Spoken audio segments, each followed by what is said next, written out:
اور بدعت کریں گے تو بھی سفارش نہیں ملنے والی. دلیل کچھ لوگ آئیں گے اللہ کے نبی صلی اللہ علیہ وسلم کو پہچان لیں گے. صحابہ نے کہا اللہ کے نبی صلی اللہ علیہ وسلم آپ کیسے پہچان لیں گے؟ کہا کہ پچکلی. پچکلی مانے ایک گھوڑا ہوتا ہے یہاں پر وائٹ، ہاتھ پہ وائٹ اور اس کے پیروں پہ وائٹ، 5 جگہ پچ مانے 5، پچکلی کہتے ہیں غرم محجلین.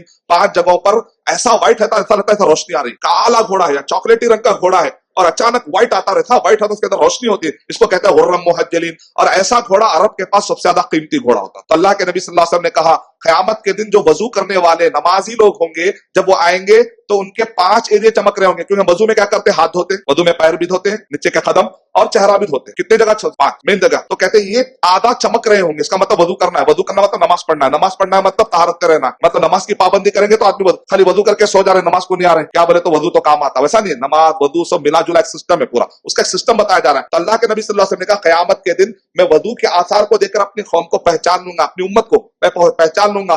لیکن اس وقت پر وہ حوض کوثر کے قریب آنے جائیں گے تو فرشتے آ کر کہیں گے اللہ کے نبی صلی اللہ علیہ وسلم آپ لا تدری ماذا احدثوا بعدک، آپ کے بعد انہوں نے کیا کیا آپ کو نہیں معلوم، انہوں نے دین میں نئے نئے چیزیں نکالی ہیں. ایسا ہے کیا؟